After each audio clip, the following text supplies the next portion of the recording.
সকাল থেকেই মনে হয় আমার হাসব্যান্ডের মাথার ভিতরে এই বুদ্ধিটা ঘুরপাক খাচ্ছিল, আর এটা অবশ্য আমি টের পাইনি। আর আগে থেকে যদি টের পেতাম তাহলে তো অবশ্যই আমি যেতাম না তার সাথে। আসসালামু আলাইকুম ওয়া রাহমাতুল্লাহি ওয়া বারাকাতুহু। সবাই কেমন আছেন? আমি তো আপনাদের দোয়ায় আলহামদুলিল্লাহ ভালোই ছিলাম এবং ভালোই আছি। তো যাই হোক, গতকাল যেহেতু শুক্রবার ছিল, আর শুক্রবার দিন তো আমার হাজব্যান্ড বাসায় থাকে, এটা তো আপনারা সবাই কম বেশি জানেন। এবং আর যা হয়েছে, আমার হাজব্যান্ড কিছুদিন আগে শার্ট কিছু ফতুয়া কিনেছিল অবশ্য, তো সেইগুলো সে বাসায় আনার পর দেখে যে সেগুলো আসলে বড় হয়ে গেছে। তো সেইগুলোকে আবার কাটিং কুটিং করে ঠিক করতে হবে, তো তার জন্য সে চলে আসবে এখানে। তো আমাকে কিন্তু এর মধ্যে বলেছিল, আরেকটা কথা বলে রাখছি, আমি যখন সেখান থেকে বের হয়েছিলাম দেখলাম যে দেশি একটা মুরগির ছানাও বলা যায় আবার মুরগিও বলা যায়, একা একা হাঁটছিল। তা আমি তো কনফার্ম শিওর ছিলাম যে ওর জোড়া তো অবশ্যই আছে। তো অবশেষে তার জোড়াকে আমি আসলে দেখতে পেয়েছিলাম। তো যাই হোক, আলহামদুলিল্লাহ, আল্লাহ কোনো কিছুকে আর কি জোড়া ছাড়া দুনিয়াতে পাঠায় নাই। তো যা বলছিলাম আর কি, তা আমার হাজব্যান্ড কিন্তু আমাকে বিকেল থেকেই বলছিল যে আজকে সে আমাকে নিয়ে বের হবে। তো আমাকে বলছিল, কিছুটা লোভ অবশ্য দেখিয়েছিল যে আমাকে নাকি আজকে সে শপিং করাই দিবে।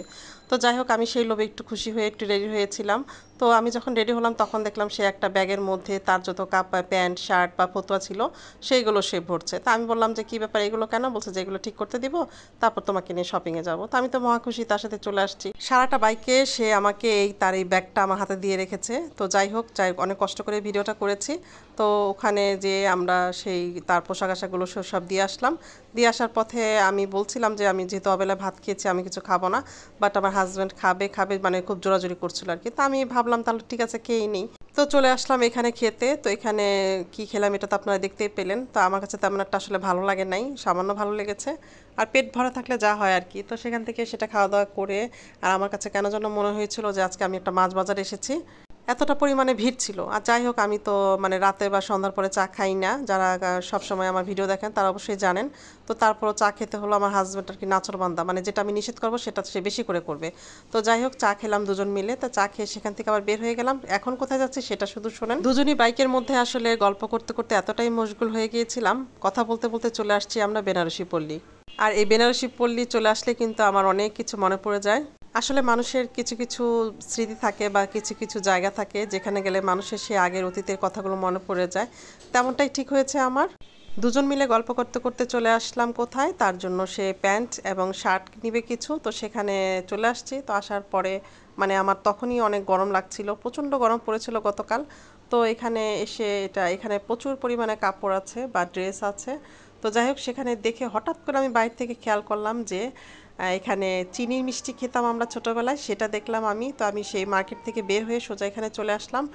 আসার পর এখানে মামাকে আমি বললাম যে আমি এটা খাবো, কিন্তু এখানে সবই কিন্তু মিষ্টি জাতীয় জিনিস ছিল। কিন্তু আমার কাছে কিন্তু চিনির মিষ্টি যেটা বলে, ছোটোবেলায় কিন্তু আমার মতো এরকম অনেকেই খেয়েছেন আমি জানি, কারণ এই জিনিসটা কিন্তু আমাদের অনেকেরই খুব ভীষণ পছন্দের ছিল ছোটোবেলায়। কার কার পছন্দ ছিল এটা কিন্তু কমেন্টসে অবশ্যই জানাবেন। যাই হোক, সেখান থেকে সেটা খেলাম, মানে সে আগের স্বাদটা কিন্তু পেলাম না। ছোটোবেলায় যেরকম স্বাদটা পেতাম সেই স্বাদটা কিন্তু আমি আজকে আর পেলাম না। তো যাই হোক, এখানে আমার হাজব্যান্ড তার যে জিনিসগুলো নিবে, প্যান্ট নিবে, তো দেখছে। আর আমি তো এতদিন জানতাম যে হয়তোবা একটা কথা আপনাদেরকে বলে রাখি, মানে সব ক্ষেত্রে দেখা যায় যে হাজব্যান্ড ওয়াইফদের মধ্যে ওয়াইফদেরই কিন্তু বা মেয়েদেরই কিন্তু সহজে জিনিস পছন্দ হয় না। এবং মেয়ে মানুষরা কিন্তু প্রচুর মার্কেটিংয়ে ঘোরে এবং 10টা দোকান দেখে একটা দোকান থেকে সে কেনে। এটা কিন্তু প্রায় 95% মেয়েরাই এটা করে। কিন্তু আমার ক্ষেত্রে হয়েছে ঠিক তার উল্টো। যেমনটা আমার ক্ষেত্রে হয়েছে, আমি কিন্তু বেশি মার্কেট ঘুরি না।